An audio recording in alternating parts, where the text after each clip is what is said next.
As I was driving along, I heard a tapping on the side window of my truck. A tall, pale man with red stripes painted on his body was keeping pace with me at about 45 miles an hour. Good evening. My name is Derek Hayes, and I am the host of Monsters Among Us podcast. He took it out of our dog's mouth, and I looked down, and it's a human hand. Monsters Among Us is a call-in show about the paranormal. It was a dark, solid creature walking upright. And man, when I heard that, I knew something's going to kill me. I was done for. Real stories by real experiencers. In walked a tall, gray alien. Somehow I lost 8 whole hours. I mean, no other way to say it was a UFO.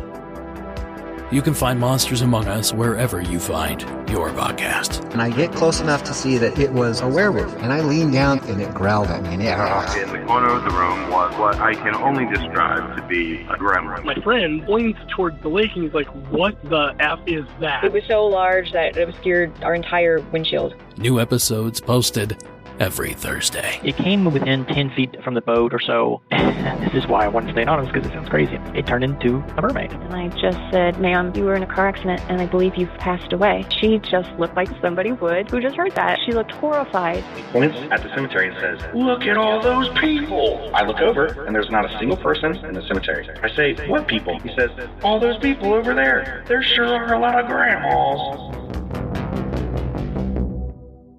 The code that broke the internet. I'm Jason Horton. I'm Rebecca Lieb. And this is Ghost Town.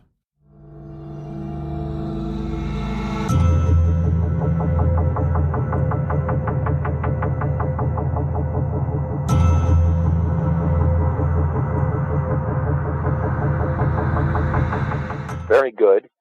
You have done well. There are 3 prime numbers associated with the original final .jpeg image.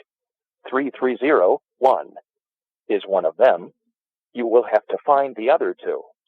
Multiply all 3 of these numbers together and add a .com on the end to find the next step.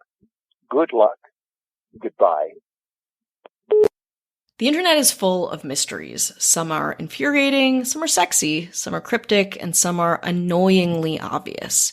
So I just finished the Q Into the Storm documentary on HBO. I'm probably late to the party, but I was reminded of one of my favorite internet mysteries, which I was, again, late to the party on this too. Today we'll be talking about the ominous online scavenger hunt that is Cicada 3301. If you were on 4chan in the random section on January 4th, 2012, you might have encountered a message that read, "Hello. We're looking for highly intelligent individuals. To find them, we've devised a test. There's a message hidden in this image. Find it, and it will lead you on the road to finding us. We look forward to meeting the few that will make it all the way through. Good luck." The message was signed 3301, like a bad Dan Brown mystery, and thousands of people took Cicada 3301 up on the challenge. Not to me, but to a lot of people, the first puzzle was pretty easy. Within minutes, a person who opened the photo in a text editor got a code with a string of readable text inside. This is a technique called steganography, or concealing a message within another message. Hidden inside the first message, which again was kind of an image or text block you might see on Facebook or an Instagram story, black words on a white text, were the words "Tiberius Claudius Caesar says," and then a code, which is a cipher.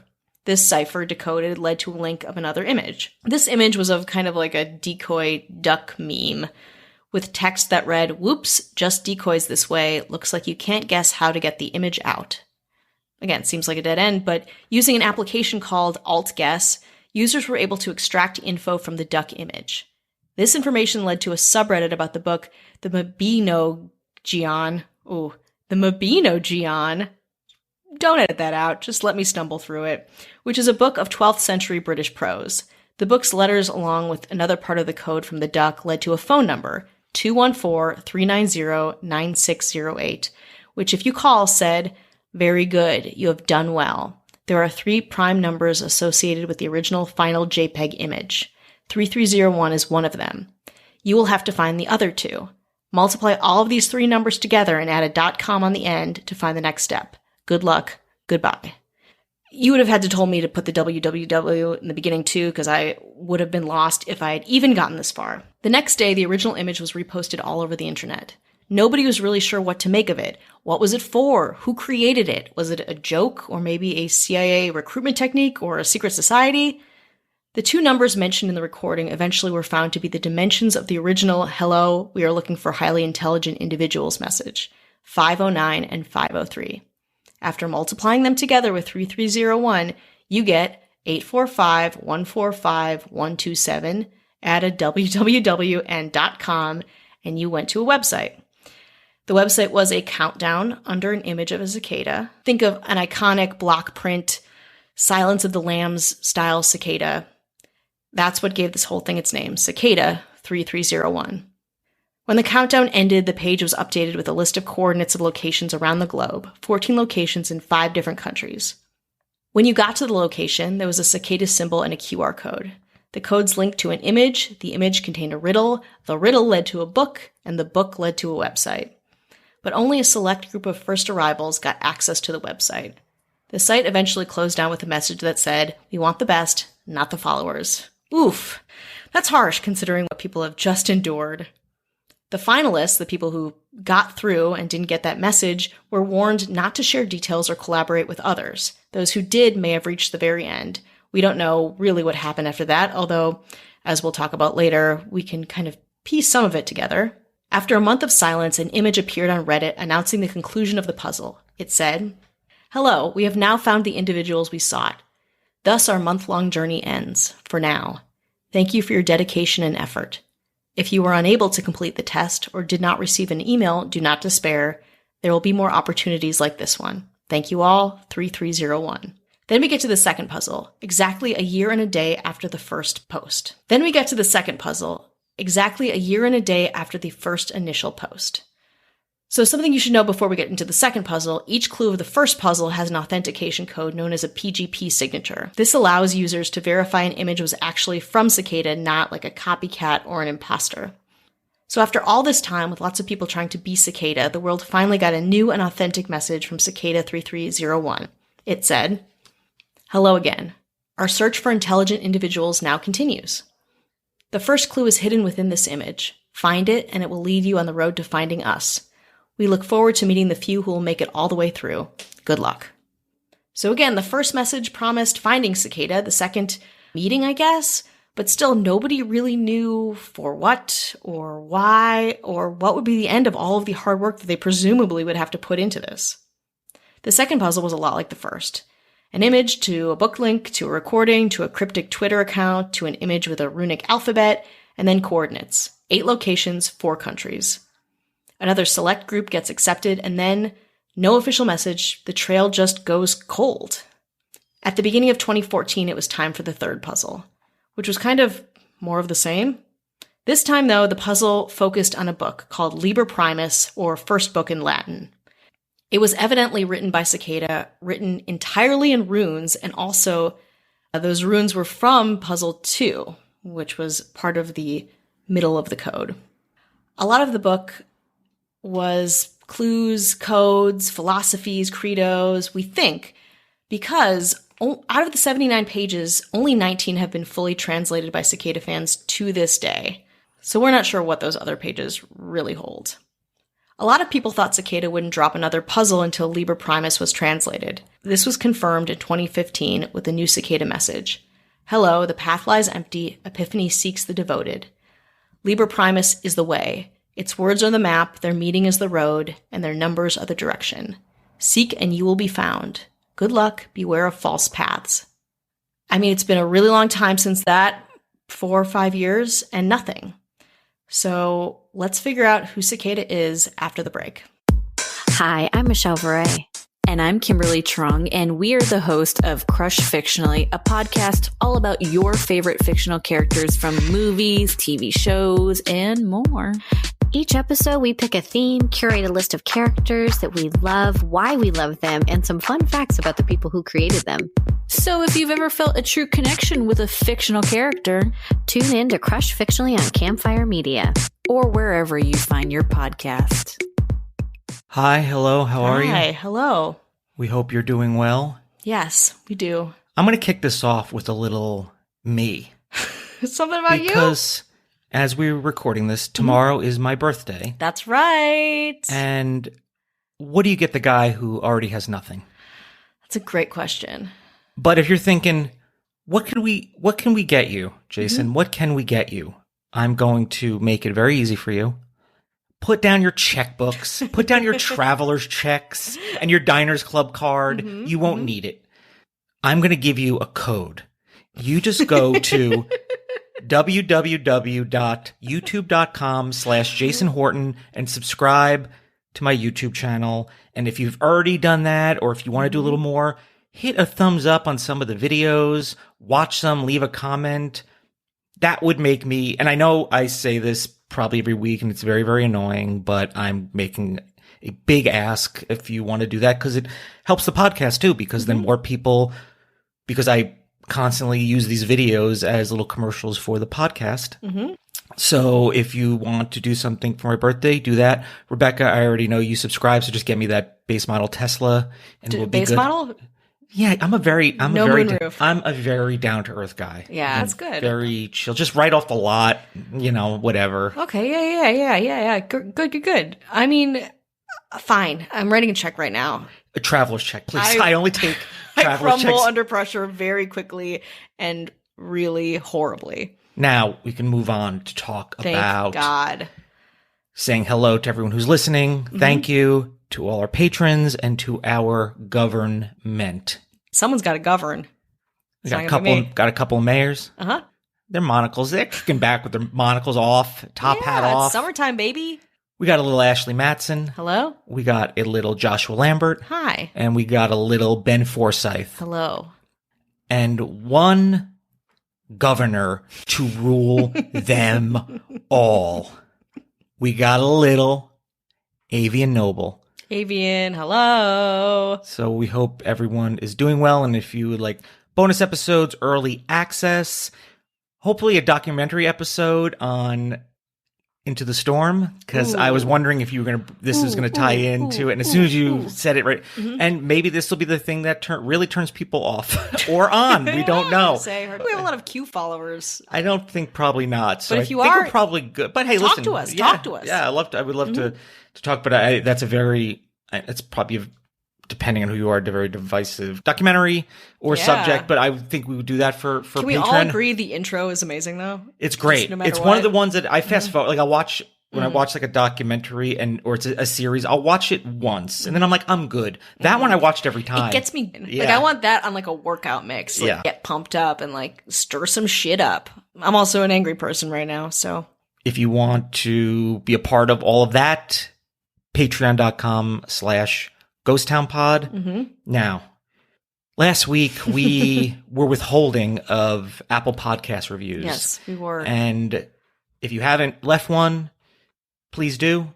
If you have already, thank you so much. Let's read a couple. Yes. Do you want me to save the worst for last or the worst for first? No, first for worst. Worst for first. You sure? I don't know. I can't really decide which is worse. Well, let's do this medium-ish one. All right. 3 stars. The breaks. Sounds like a threat. Honestly, pretty good podcast. I think the hosts do a good job of not talking over each other. The content is good and entertaining. But what's with the 10-minute breaks in the middle of the episode? A small break to thank patrons is fine, but it goes on for far so long. It feels like it's just a time filler so the podcast looks longer. It does. I'm going to start right away. I'm not doing anything for me to edit more and more time for things to process. So I'm not doing it to make it look longer by any means. It does not help me at all. But I enjoy doing this part. I think some people do too. Yeah, and I think sometimes a lot of people do. And there's some podcasts that do it, and sometimes I like to listen, and sometimes I just fast forward, and I totally get it if it's not your jam or whatever. But fast forward, it's a very honest and reasonable review. And I'm not arguing with that, but I like this part. I like connecting with people. I like talking to people. And this is probably, if one you of the ways to do hate it. this, go back a couple years. And we really started off for 45 minutes of hot personal content. Yeah. So you should be so lucky. Yeah. And you don't realize how much I take out too. If you think there's a lot that I take out, because I'm always thinking about it's being the most enjoyable, painless listening experience for the audience. Yes. So, but thank you for that. So we've got these 3 puzzles that have been on the internet for years. People solved all of them, and nothing has really happened. So, of course, ideologies around it stirred up, a lot of theories flying around. A lot of people thought that Cicada was a big company promoting something, like how Microsoft made a game to promote the film AI in 2001. But, it was hard to say. It didn't feel like a marketing, it didn't feel like they had anything to gain that was overt or anything to promote, really. So maybe we can get some insight from the finalist correspondence from the unknown mastermind of these puzzles. For example, at the end of puzzle 1, a supposed note to finalists said, and this is on the internet, so this is shared, again, hopefully is legit. I can't say specifically if it is or isn't. It says, "Do not share this information. Congratulations, your month of testing has come to an end. Out of thousands who attempted it, you're one of only a few who have succeeded. There is one last step. Although there will not be any hidden codes or secret messages or physical treasure hunts, this last step is only honesty. We have always been honest with you, and we shall continue to be honest with you, and we expect you to be honest with us in return. You have all wondered who we are, and so we shall now tell you. We are an international group. We have no name, we have no symbol, we have no membership rosters. We do not have a public website, and we do not advertise ourselves. We are a group of individuals who have proven ourselves much like you have by completing this recruitment contest, and we are drawn together by common beliefs. A careful reading of the texts used in the contest would have revealed some of the beliefs, that tyranny and oppression of any kind must end, that censorship is wrong, and that privacy is an inalienable right. We are not a, quote, hacker group, nor are we a wares group. We do not engage in illegal activity, nor do our members. If you are engaged in illegal activity, we ask that you cease any and all illegal activities or decline membership at this time. We will not ask questions if you decline. However, if you lie to us, we will find out. You are undoubtedly wondering what it is that we do. We are much like a think tank in that our primary focus is on researching and developing techniques to aid the ideas we advocate: liberty, privacy, and security. You have undoubtedly heard of a few of our past projects, and if you choose to accept membership, we are happy to have you on board to help with future projects. Please reply to this email with the answers to the next few questions to continue. Do you believe that every human being has a right to privacy and anonymity and is within their rights to use tools which help obtain and maintain privacy, cache, strong encryption, anonymity, software, etc.? Do you believe that information should be free? Do you believe that censorship harms humanity? We look forward to hearing from you. So if you believe this, it's kind of a privacy-conscious movement trying to gain members. This note didn't have that signature, like I said, the PCP code, which feels a little suspicious, but it also isn't kind of the tone of the rest of it. So have we heard from these finalists? Yes and no, kind of. It's hard to verify who won and who didn't. So we could be hearing from winners or fake winners or finalists or any kind of imposter or somewhere in between. In a 2015 Rolling Stone article, 2 individuals chronicled their experience of winning Cicada 3301.